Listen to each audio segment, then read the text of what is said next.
The IESE MBA in Barcelona is consistently ranked top 15 worldwide by the Financial Times. Do you want to challenge yourself and take your career to the next level? IESE's full-time MBA program will transform your capacity to think strategically, explore new perspectives, and be a leader in today's global world.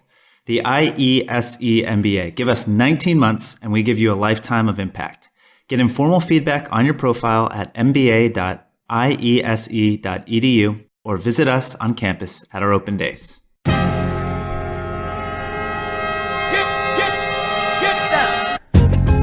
Welcome to the Touch MBA Admissions Podcast. Do you need help figuring out which schools to apply to or how to get into the world's top MBA programs? Hey, you're not alone. Join thousands of others on this podcast and on our site, touchmba.com, as they seek the admissions edge. And now, here's your host, Darren Joe.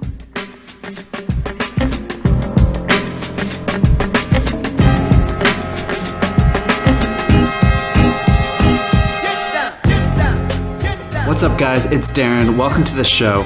This week I brought on Shane Rye to talk about MBA careers in data science and data analytics and business analytics. And this is part 4 of our MBA career series.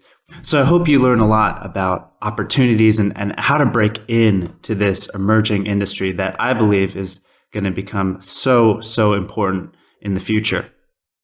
We have a website, touchmba.com. A lot of great value there for you guys. You can get free school selection help. We also have, I believe, 10 now free country guides. If you're looking at top MBA programs in, say, Singapore, Hong Kong, Germany, France, UK, Spain are the first that come to mind, but we have many more. If you're interested in programs, outside the US and you need some guidance, you want some head-to-head comparisons between top programs there, go check out touchmba.com/guides. You can also, of course, get the podcast and join our forums where you can talk to students about their experience at top business schools. So that's all at touchmba.com. And let's get to this live interview with Shane Rye. Here we go.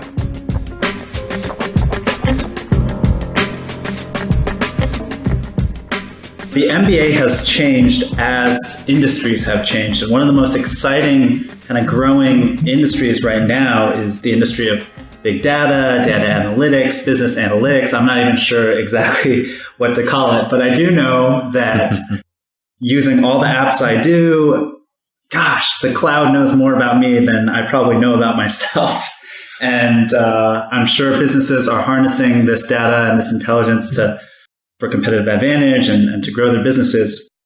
1/3 of top business schools have actually started masters in business analytic programs, which is quite a stat. And this is all very recently. So I'm so excited to learn more about this industry I don't really know much about. And I'd like to welcome Shane Rye to the Touch MBA podcast. Welcome, Shane, and thanks for your time. I really appreciate it. Sure, welcome. Thanks, Darren, and happy to be here. Yeah, I'm really lucky I bumped into you at a friend's birthday party. We kept in touch. And here we are. Yeah, I know you're deep into this industry and this work. So maybe could you just give us kind of a brief background of what you've done professionally so our listeners know where you're coming from? Sure, absolutely. So, hey everyone, I'm Shane Rye, and I'm one of the co-founders of a company called 10.7. And I also am a VP of product, so I lead all product development at 10.7. So real quick with my background, I went to computer science school at University of Washington, the Seattle area.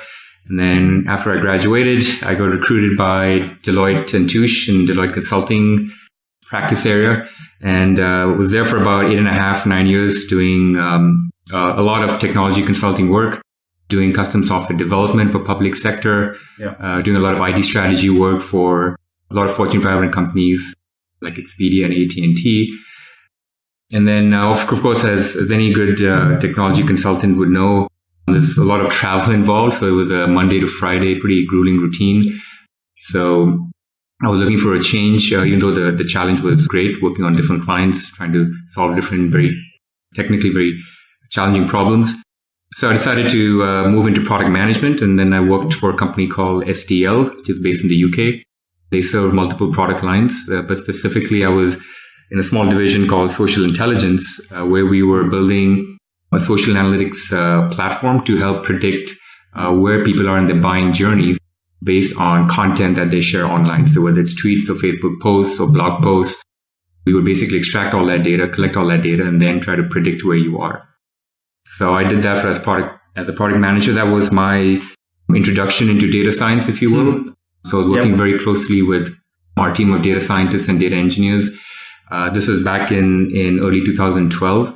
So there were some algorithms and libraries and packages out there, but nothing like what we have today. So there was a lot of customization, custom work we had to do. But even back then, it was fascinating work. And I got to learn a lot, hands-on experience working with these guys. So we did that for about 2.5 years. Saw where the industry is moving, especially with data science and machine learning. And that's when I decided to co-found 10.7 along with my other two co-founders. And please tell us about 10.7. What do you guys do? Sure. So at 10.7, we basically help build custom machine learning solutions for mid-market companies, primarily in the US. So with these companies, they face a lot of challenges on a few things. One, recruiting a good data scientist, because it's very hard to find a good data scientist. And if you find them, they're very expensive. Number two is building an infrastructure that would support doing machine learning work, whatever the business use case might be, is also another challenge because of not just because of lack of talent, but even understanding what infrastructure is needed. So our goal with 10.7 is we want to make this as easy as possible for mid-market companies to help them build these custom solutions. And then we host it on our platform on 10.7 Cloud. Part of our other business model is also we look at these custom solutions that we build and see which ones has traction. And we sort of spin it off and create a new product out of it. And we're doing that with one of the products that has had some very decent traction for us. Awesome. So I'm sure you get this a lot. You tell people, you co-founded this company. It's focused on machine learning. It's using data. And I'm sure people like me, when I first met you, I was, so you are doing big data, or you're doing business analytics, or you're doing data analytics, you're doing data science. I mean, could you, for our listeners, perhaps give a top-level overview of what the differences are between these things, if there are differences? Because I think it's really easy for someone unfamiliar with the industry to just, it's all just data. Right. Yeah. How is it kind of split out? I'm going to try my best. Yeah. So I would say, so data science is a very broad term indeed. So I would basically define data science as a way of extracting patterns out of large volumes of data that you can then harness to basically get some insights to, help you make some decisions out of it. There's a lot of terms that come under data science, like machine learning. Those are more of the techniques that are used. And then, of course, the big buzzword right now is AI, artificial intelligence, which from my perspective is sort of an overarching term, but essentially the outcome of that is trying to automate a lot of things which otherwise was done very manually.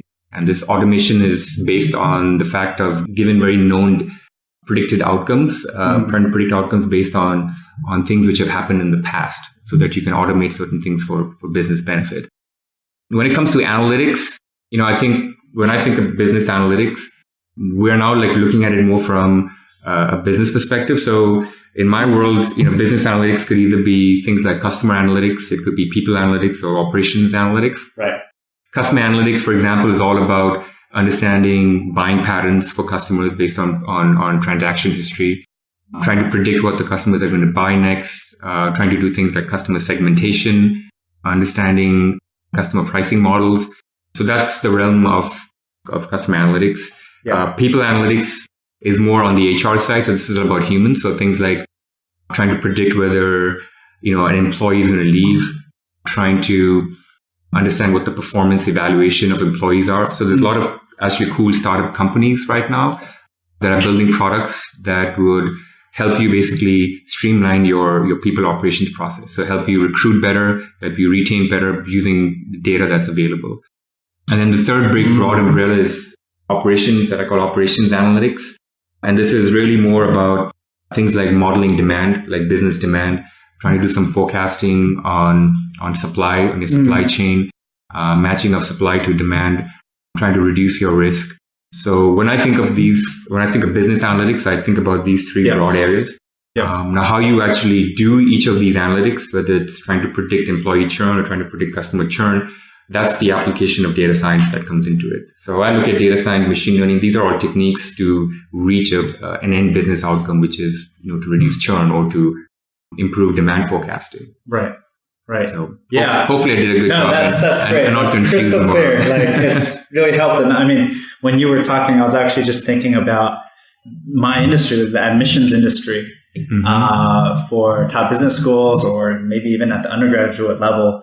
It's going to be really interesting how those people analytics kind of will reshape hiring, quote unquote, hiring decisions for schools too, not just in industry. I think there could be a lot of opportunity there. I'm sure my fellow admissions officers would not be happy to hear that, but it's coming. So yeah, there's so much to explore here. Let's start with where our listeners might be. They want to jump into this industry. They've heard about AI. They've read all these articles about machine learning, etc. What would your advice be to them? Because this is such a new space in comparison to, say, consulting as you did, or banking, which have these, set positions and kind of set recruiting process into the industry.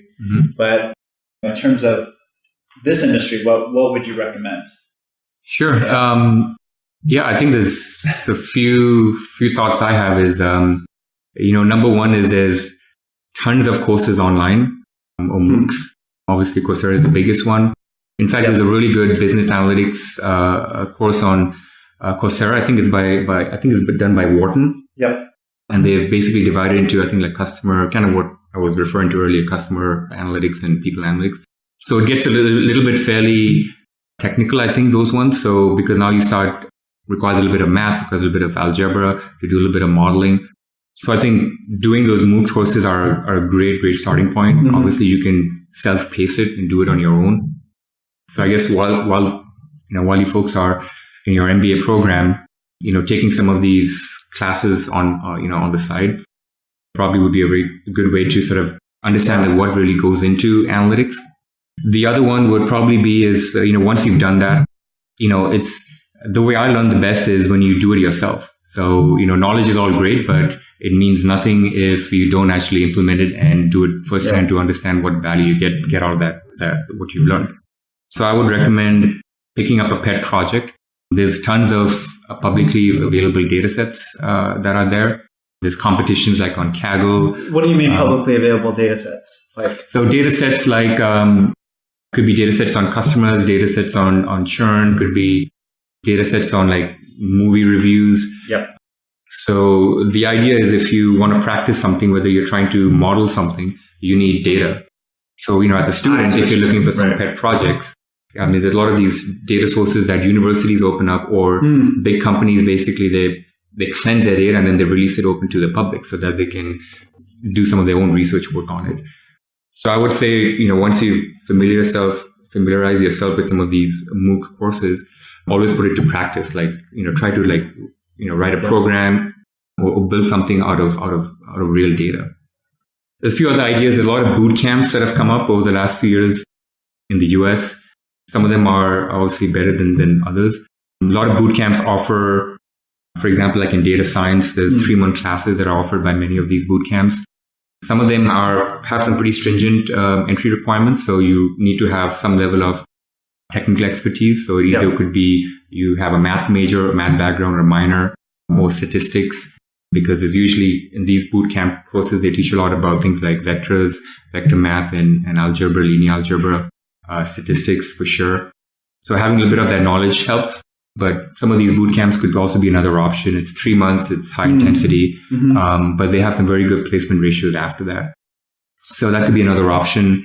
I think last but not the least is always, seeking internships, So the best way to get these internships is obviously once you've taken some of these courses and you feel comfortable, apply for summer internships and look for a role that involves, data, even if it's, simple jobs about just extracting data. And even if you're doing something as simple as in Tableau, you're trying to visualize stuff, you're not trying to do anything fancy. It's important to understand, what, at the end of the day, like what business outcome are you trying to solve using data? And just getting into that idea of a workflow, even if it's a simple internship, is a good starting point. Yeah. So I'll be sure to link to that Coursera course that you mentioned from Wharton, and I'll follow up with you about some of your recommended boot camps that you think our listeners should look at. That sounds great. I mean, it's when you're recruiting, because you've played this role in terms of recruiting data scientists, right? Like that's part of what you said your company does. You said they're very expensive too. Is there a big difference between, say, someone classically trained in math or statistics, and then that's how their brain works, and then someone with a liberal arts background or a history background or business background? Like, Right. Do companies really need people with those math backgrounds, or do you think that once you show proficiency in these pet projects, boot camps, courses, you can break in? I certainly think you can break in, but again, it really depends on the industry and the company that you're interviewing for.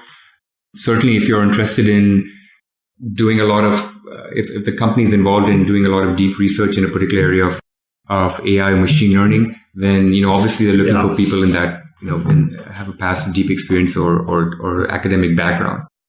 I would say for a lot of companies, though, given that there's interest in using AI just to solve some business problems, for a lot of these companies, I would suggest that number one is you need to have some level of math or statistics competency. It doesn't have to be to the level of necessarily having a bachelor's degree in it or a master's degree in it. But, understanding through these boot camps, for example, they'll give you a crash course. And I would say for most part, it's helpful if you're not building many sophisticated models, depending on the work that you're trying to apply for. So that's one area. The other area that's required as a data scientist is sort of having, programming skills. So at the end of the day, you're basically a programmer.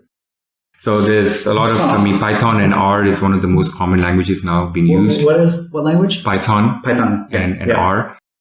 So depending if you're interested in going down the data science path, then absolutely you need to have some level of programming competency in this. Even if you're an MBA? Sure. I mean, if you're looking to, right, because I'm sure that's what my listeners are thinking. Like, well, can you find those guys, and then I can, as an MBA, know more kind of the business side of things, and we can partner together and seeking roles kind of in that in between space, so they're not completely 2 feet in the data science. Right. So now, So I'm talking more about from a data scientist's point of view. So now for folks who have done the MBAs and they're looking to step into the world of analytics, probably that's a very big jump for them. And it depends upon their career aspirations if they want to go down that route. But certainly if you're trying to play that middle ground where you're trying to use data to make good business decisions, there are certain basic skill sets that I would call out would be things like understanding, like writing SQL, for example. Because in most organizations right now, they struggle a lot in extracting data. Yes. So getting access to data is the number one issue. And usually what happens is business people would have to run to IT to say, hey, can you support this request? I am trying to create a report and trying to understand my customer segmentations, or I'm trying to understand my market, whatever might be the use case that you're looking after. But you don't have access to that data, or you find it hard to extract data from the relevant data sources in the company. So I would say understanding some basic query writing skill sets is definitely a good to know skill.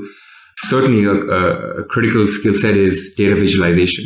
So that's the whole idea of, okay, I've extracted data, but how do I do visual storytelling to get some insights out of it? End of the day, you have stakeholders to which you are trying to convince them to do something, whether it's seeking more budget allocation, or you're trying to push out a new product, or you're trying to understand customers. You have to basically convince yourself and put up a story that the data is telling you. And the only way you can do that is by creating very compelling data visualizations. And there's certainly very interesting courses in data visualizations on Coursera and other MOOCs. But that's another great skill set to have, trying to figure out, what chart do I use to tell what story, and how do I draw insights out of it in a very effective way, in an easy way. Gosh, it's so exciting. I find it really interesting that I feel like this industry is moving so fast that it's almost better for people to, like you said, like go on Coursera and or take these crash course boot camps to kind of get a leg up on the competition, and show your skills. I mean, as opposed to going through a long 2-year MBA program or 1-year MBA program. So maybe that's the future. Maybe this should be the Touch MOOC podcast, the Touch MBA podcast. Right. No, but that's really interesting. So like getting access to the data and data visualization.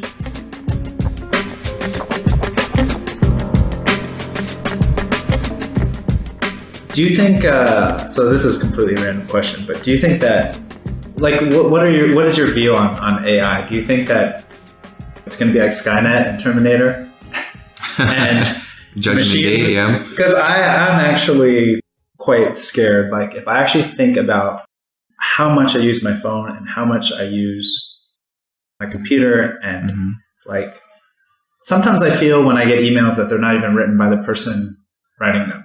Like, what's right. real and what's just a machine anymore? Sometimes it's just so blurry. And I truly believe, like, if a girl really wanted to know more about me, she wanted to date me, she should just see, okay, what websites am I looking at? Which apps am I using? What are my patterns of behavior? Right. Like, that is so powerful. Right. And it's scary to me because I think, man, it's a lot of power to have. Especially absolutely. Like with kind of the consolidation, what I see. I'm not sure if you feel it the same way, but the consolidation of these big tech companies with so much power.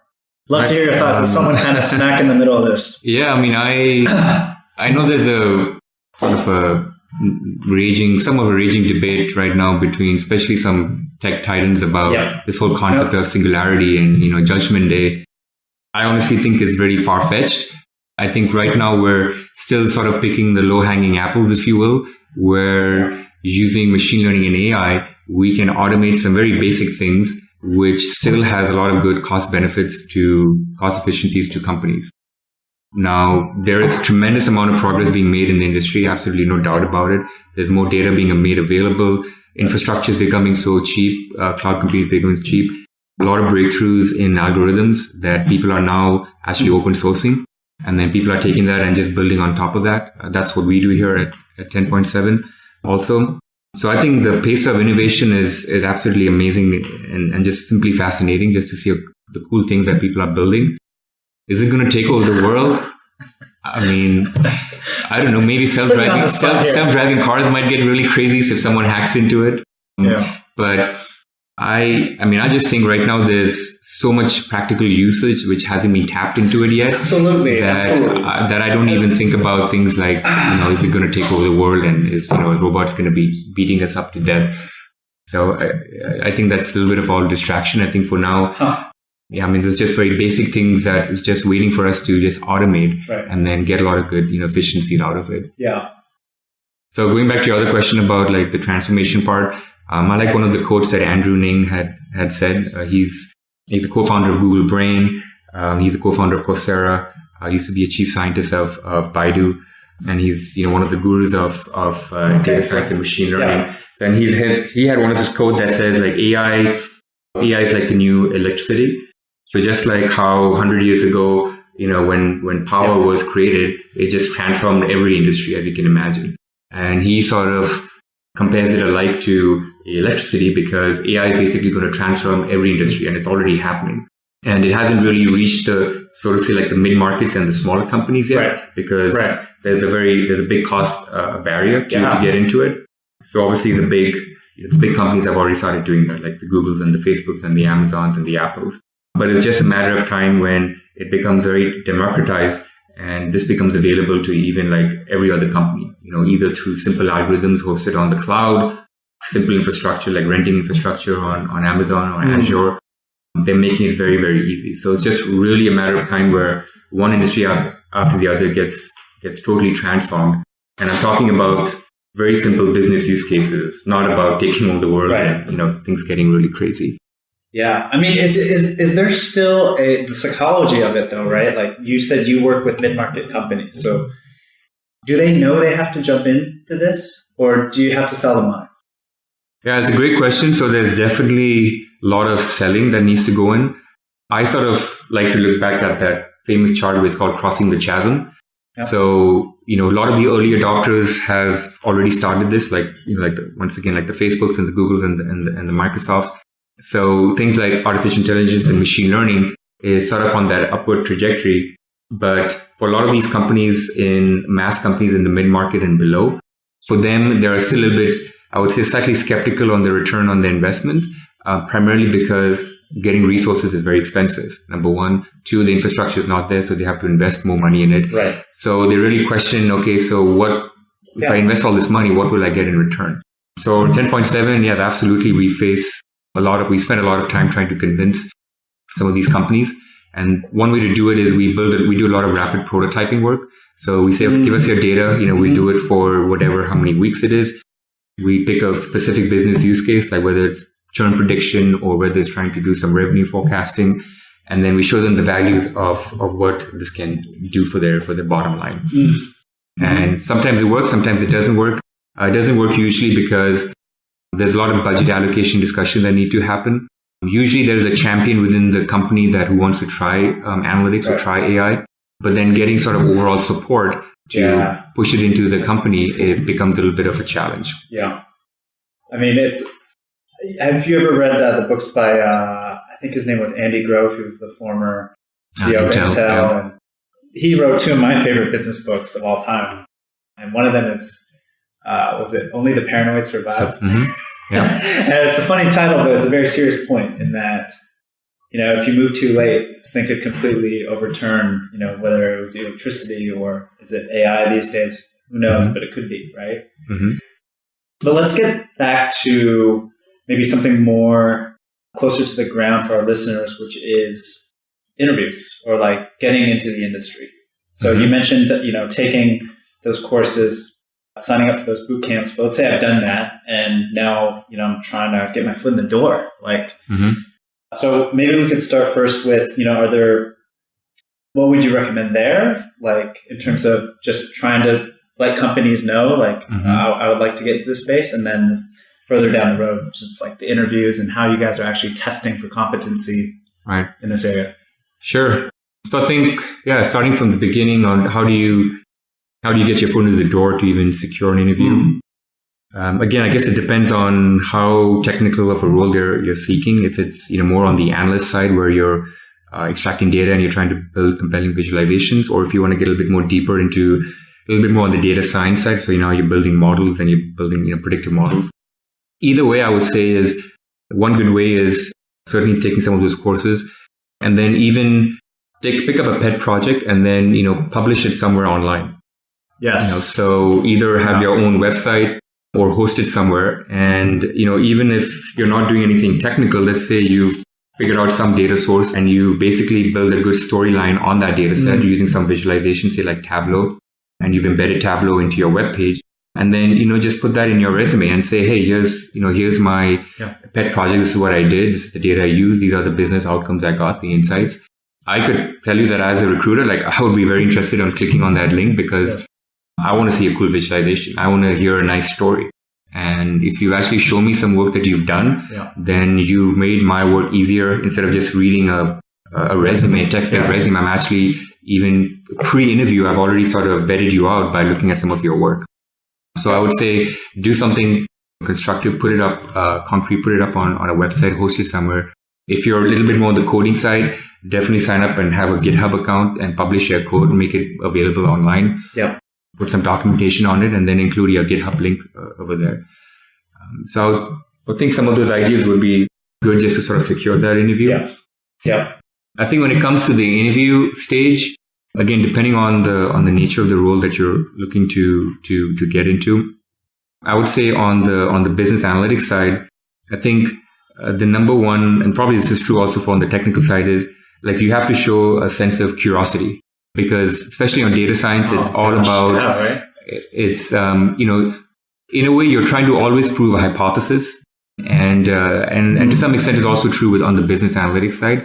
So the only way you can sort of think about hypothesis is that you need to be really curious about the data and ask all the questions. So at the interview, typically we would maybe give you a case study and say, okay, well, here's the data, and then, go.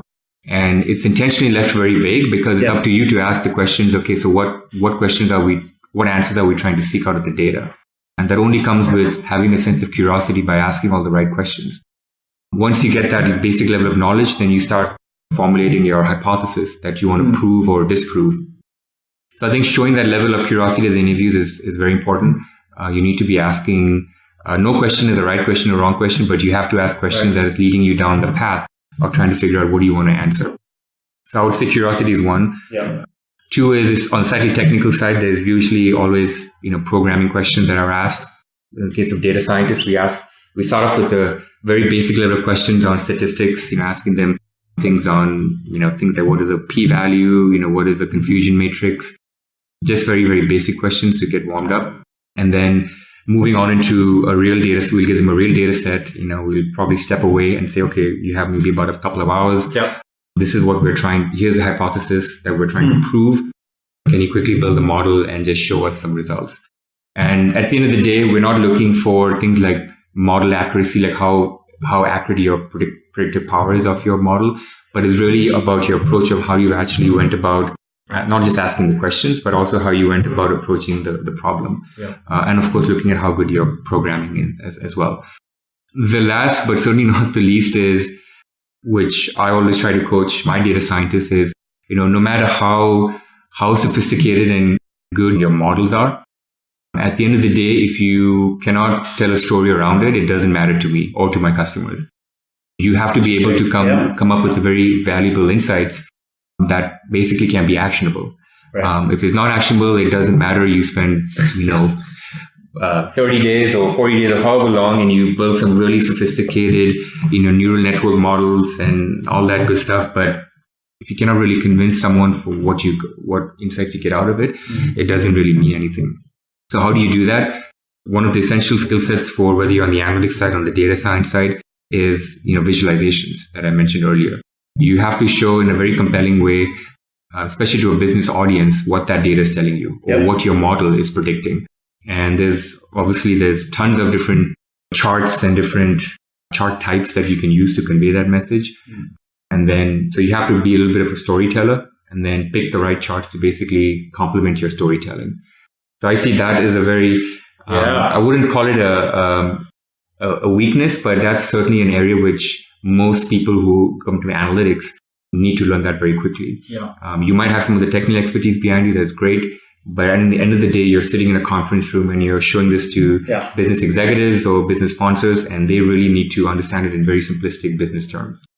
Yeah. I mean, it's like the marketing of the data is so important, but it's like when I think of what you do or what a data scientist does or what an analytics person do, I imagine them, with 3 screens in front of their face, with like books stacked up and maybe pulling out their hair and just like copy everywhere. Like it just sounds like such a brutal, like very difficult thing to do, in my opinion. I mean, coming from my perspective.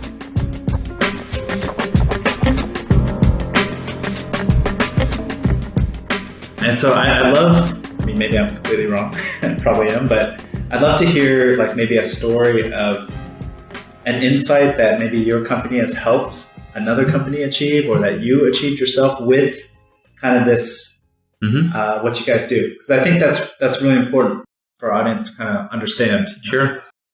Tons of, a lot of examples. I can give you 2 examples. We have a customer for which we were building churn, trying to predict churn for students. So this customer runs a lot of language schools across all over the world. Specifically, we did this one in China. And it's a very classic case of this company being sort of mid-market in that it's a family-run business, and they've been collecting data ever since the business started, which was many, many years ago. But they haven't really done anything with the data. So classic case where they're now looking to transform their business by using data-driven decision-making. So we were approached and we were asked, because they were having high churn in a certain program category. So they wanted to know, okay, can you tell us why students churning? And 2, can we build some models to predict the likelihood of students leaving, and what are some of what we call predictors or features that would guide us or help us to know when students will churn? So this is a classic example where the executives were sort of like tiptoeing into data science. So we started off and did a very simple prototype for them for about a couple of months.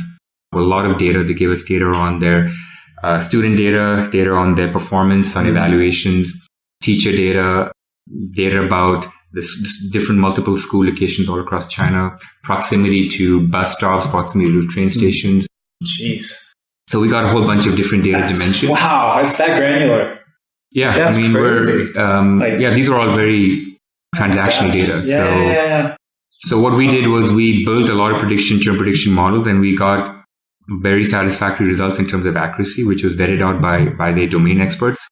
And now we're actually implementing that into production for them on their infrastructure. So this was a classic example where, based on our models, and we found certain predictors on what would likely cause students to churn or not.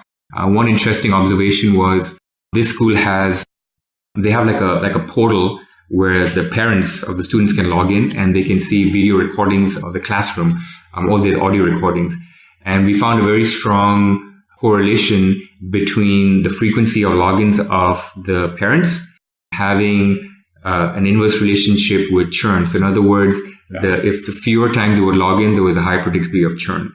And this was a big aha moment for the business because it was leading to what's called like parent engagement. So if the parents were not very engaged with the students, in other words, they weren't logging into this portal, there's a high likelihood that the students will churn because these are kids. And so if the parents are not very motivated, they feel the students are not doing well, besides looking at the grades, there's a high possibility of churn. So some of these insights led them into now they're now thinking about instituting certain initiatives where it would actually, they were trying to convince parents to log in more, to be more engaged. So these are some of the insights that came out of our building our predictive models that were, some of these aha moments for these guys. Another example is we do a lot of work on what we call with content marketing agencies. So we work with agencies to help their brands or their clients, which are mostly Fortune 500 companies, to help them understand like what content should they write about that would bring them the biggest amount of traffic generation. So problem I worry about all the time. So we've done a lot of these projects and for one of these agencies for really big brands, technology brands in the US. And they use our algorithms and our product to help them understand what topics they should focus on.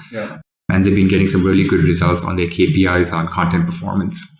So just two simple examples. It's tons more. I'm sure. I mean, I think that's kind of like the exciting part, right? That you come to those aha moments, you have those insights. But what would you say would be the tougher parts of the job that our audience should know about? I'm sorry, the tougher parts of the job, or what they should expect. Sure. Yeah, I mean that's an easy one because we grapple with it all the time. One tough one is getting clean data. So a lot of the stuff that we do, especially if you're on the actually either on the data science side or on the analytics side, it's really GIGO, garbage in, garbage out. So especially on the data science side, when you're building models, a lot of times we do things like what's called supervised learning, which means you basically want labeled data sets to tell you, okay, this data set belongs to this pattern. And then the model basically learns that. So then it can apply it to any new things coming in and you can classify and you can predict it. So if you don't have good labeled data sets to say, okay, this data belongs to this type or this data belongs to this label, if it's bad data, then you're basically training your model on not so optimal data. And therefore your prediction accuracy is as good as the data that you gave it. So we, there's a big growing industry right now where a lot of vendors are trying to solve that problem, where given some data, they will basically try to clean it so that it's ready for downstream analytics consumption. But for now, since, for us, what we do is we build a lot of those algorithms ourselves. So when we get the data, we sort of automate that, we clean it, and then we start doing our model building work. Same thing on the business analytics side. If you run queries and if there's very bad data in the database, then, your visualizations, doesn't matter how pretty they are, it's going to be really hard to come up with a compelling story if you have bad data. And I'm hurting my head just thinking about that. Would you have any other recommended resources? I mean, you mentioned like what was his name? Andrew Ng. But for those listeners who would like to learn more, like, do you have a go-to blog or a go-to site that you would recommend, or a book even? Yeah, there's a few newsletters that I subscribe to. That's more on the data science side. One is called, I think it's called Data Science Weekly. So it's basically the great curated set of data science articles. Yep. It gets fairly technical though, I must warn you. There is other good resources to go to is if people are interested to see what competitions are out there. Yeah. Surely most people have heard of Kaggle. Kaggle has a lot of really good, interesting data science competitions out there. And you can look at the winners' source code and you can look at how they approach problems. So that might be a good way for people to, if you don't want to get down to, the source code level, they usually have write-ups on how they approach the problem. So it just gives you a good idea of what that thinking pattern should be, of how you actually approach to solve these problems. So that would be another good resource. I'm sure if you just Google like top 10, 15 AI researchers or analytics researchers, there's tons of people to find on Twitter. Yeah. Follow them. A lot of folks actually, of these influencers, they're very active on social media. And so they're constantly publishing either their own articles or they're retweeting some other relevant articles. So I find that very useful to see what these thought leaders are thinking about. What's the next generation of algorithms that are coming up? What's the next wave of innovation? Okay, great. Yeah, I just have one last question for you, Shane. So, clearly this industry is growing and more companies are more aware of the need for this type of information and analytics. What would you advise, say, a really bright MBA graduate who maybe doesn't really think too much about analytics? Like, do you think that it's going to become a very important skill for the future workforce? I'd love to hear your thoughts there. Like, do you think that in 10 years, high school students will need to know this stuff? Absolutely. I think you don't have to be a data scientist for that, but whatever job you have will eventually be driven by, for you to make decisions driven by data. And it's no longer going to be based on, it'll be based on experience at some point in time, at some certain level, when as you get more experience. But for most decision making, for you to do your job effectively, you would soon really start to understand what the data is telling you. And the only way to do that is understanding how to understand analytics to do your job more effectively. I think that's already happening in today's industry. So I would absolutely say that it's almost like a prerequisite, if you will, in addition to having, a certain minimum academic requirement to get into a particular industry or particular job. Understanding how you can use data to do your job effectively is going to be one of those things that, interviewers are going to ask you on how you're going to make decisions. Sure. And I think it'll definitely be, even for applicants, as a competitive advantage. If you can do some of the things like I mentioned, if you are already active and you have an active blog post and you're blogging about stuff, you're taking data sets and you're publishing things or your findings, that's an absolute big competitive advantage. So I would absolutely say, yes, that's certainly almost going to be, table stakes, if you will, having, how can you use data analytics to do your job more effectively? How long did it take you to wrap your head around it? If you're not still wrapping your head around this. Yeah, I was just going to say, I'm always learning every single day from my guys. It's definitely a very... Sounds like it's a constant thing, right? Constant upgrading. It is, but at the same time, it's, once you understand the foundations of it, the rest is, the rest should come, I wouldn't say easily, but it's easy to adopt new tools or new technologies beyond that. So I think it's important to understand the foundations, which is why some of these base camps are boot camps are pretty effective. But certainly there's a lot of innovation happening in this field. And a lot of the innovation is happening with tools and technologies. So just staying abreast can be a challenge. Yeah. But from my perspective, that's the fun part. That's how I learn. And I see, how people are innovating. And then that, forces me to also want to innovate. Yeah. So I would say, just go out there, always learn. This industry is fascinating. Data is going to be here forever. We're creating data at record speeds. There's some statistic about, I think the 90% of data that we've collected ever has only been collected over the last 3 or 4 years, or, somewhere around that range.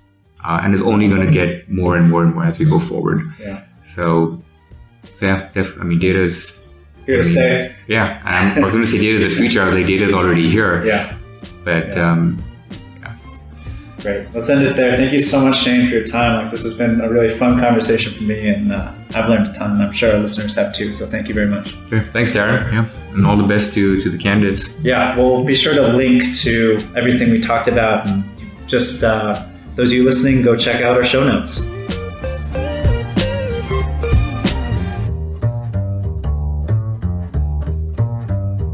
Thanks for listening to the Touch MBA podcast. Don't be shy.